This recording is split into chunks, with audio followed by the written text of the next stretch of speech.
और मैं कक्षा 7 की छात्रा हूँ। शिक्षा का उद्देश्य न केवल ज्ञान प्रदान करना है, बल्कि हमारे व्यक्तित्व और चरित्र को भी आकार देना है।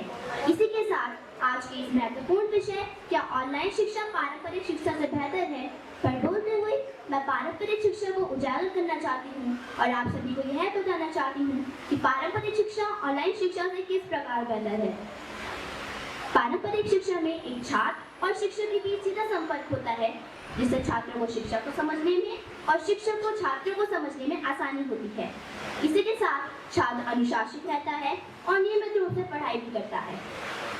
व्यवहारिक गतिविधियों में और प्रयोगशाला में प्रयोग करने का अवसर भी सिर्फ पारंपरिक शिक्षा में ही मिलता है। अब मेरा आप सभी से यह प्रश्न है, क्या ऑनलाइन शिक्षा में ये सब चीजें मुमकिन है? माना हम सबके विचार अलग हैं, पर इसमें मेरा यह मानना है कि ऐसा मुमकिन नहीं है। पारंपरिक शिक्षा के बिना हमारा विकास अधूरा है। इन सभी बिंदुओं से यह स्पष्ट होता है कि प्राथमिक शिक्षा के लिए पारंपरिक शिक्षा ऑनलाइन शिक्षा से कई मामलों में बेहतर है।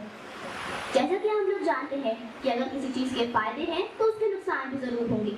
इसी प्रकार ऑनलाइन शिक्षा के भी कुछ नुकसान है, जैसे कि अगर किसी छात्र के पास मोबाइल या लैपटॉप की सुविधा नहीं है तो वह ऑनलाइन शिक्षा कैसे प्राप्त करेगा।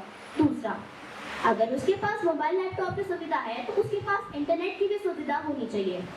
तीसरा, जब हम ऑनलाइन शिक्षा लेते हैं तो उसमें काफ़ी सारे नोटिफिकेशंस आती हैं जो कि कभी हमारे मित्रों की होती है तो कभी अलग अलग प्लेटफॉर्म्स की, जैसे गेम्स, यूट्यूब, गूगल आदि। तो इससे छात्र अनुशासित नहीं रह पाते और उनकी पढ़ाई भी अच्छे से नहीं हो पाती। जैसा कि महात्मा गांधी ने कहा है, शिक्षा का उद्देश्य न केवल ज्ञान प्रदान करना है बल्कि हमारे व्यक्तित्व और चरित्र को भी आकार देना है।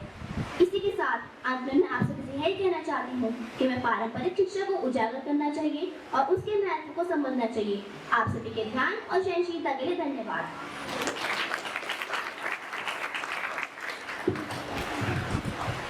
मेरा सवाल है कि पारंपरिक शिक्षा में एक कक्षा में 40 से 50 बच्चे होते हैं और एक अध्यापक होता है। एक अध्यापक 1 मिनट भी हर एक बच्चे को नहीं दे पाता, तो उनका पूर्ण विकास कैसे संभव है? देखिए, हर बार ऐसा मुमकिन नहीं होता कि एक कक्षा में 40 से 50 बच्चे हों। कभी कभी कम बच्चे भी होते हैं और ऑनलाइन शिक्षा तो काफी बड़े लेवल पे होती है तो उसमें और भी बच्चे होते हैं।